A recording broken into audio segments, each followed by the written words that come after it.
Hi, உங்கள் எல்லாத்துக்கும் வணக்கம். நான் உங்கள் முத்துப்பிரவேசம் பேசுகிறேன். நான் இன்றைக்கி பேசுகிற டாபிக் பேர் எதை பற்றி பேச போகிறோம் நீங்கள் எல்லோரும் பார்த்துட்ருக்கீங்க. நான் இன்றைக்கி பேச போகிற டாபிக் வேறு எதுவும் இல்லைங்க. நேற்று அதிமுக நடந்த பொதுக்குழு தீர்மான கூட்டத்தில் ஒரு மிகப்பெரிய ஒரு தைரியமான ஒரு முடிவு வந்து எடப்பாடி எடுத்திருக்காருன்னு சொல்லி, இந்த தைரியமான முடிவாக இல்லாது பயத்தினாலும் மக்களை ஏமாற்றுவது எடுக்கப்பட்ட முடிவான்றதை வந்து எதிர்கட்சிகள் 2 விதமாக அதை விசாரிக்க சொல்கிறாங்க. ஒன்று, அதிமுக பாஜகவுடன் கூட்டணி இல்லை. 2வது, பாஜக இருந்தாலும் சரி காங்கிரஸ் இருந்தாலும் சரி தமிழ்நாட்டிற்கு உரிய வெள்ள நிவாரணத்தை கொடுப்பதில்லை, தமிழ்நாட்டை மாற்றாந்தை மனப்பான்மைக்காக நடத்துகிறாங்கன்னு சொல்லிட்டு எடப்பாடி வந்து மீட்டிங்கில் பேசியிருக்கார். இதனால் நாங்கள் பாஜகவுடன் ஒருபோதும் கூட்டணி வைக்க மாட்டோம். சிறுபான்மையினர் ஓட்டுகள் வந்து இதனால் வந்து அதிமுகவிற்கு பயம் வந்து விட்டது. போன தேர்தல் சிறுபான்மையினர் ஓட்டு வந்து எங்களுக்கு பாஜகவுடன் கூட்டணி வைத்ததால் வராததால் இந்த முறை வர சிறுபான்மையினர் கூட்டணி சிறுபான்மையினர் ஓட்டு எங்களுக்கு தான் வரும், பாஜகவுடன் நாங்கள் கூட்டணி இல்லைன்றதுனால சிறுபான்மையினர் ஓட்டு எங்களுக்கு வரும்னு இந்த எடப்பாடியில் வந்து சொல்லியிருக்காரு.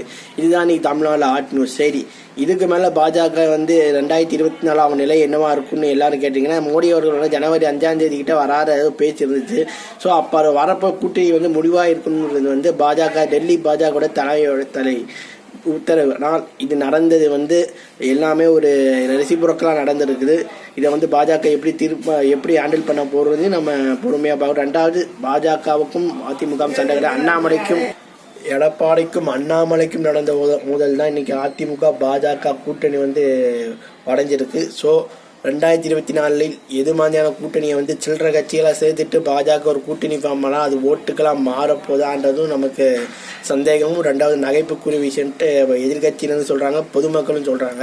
ஸோ இவர்களுடைய இந்த ஆட்டம் எப்படி இருக்க போகுது, 2024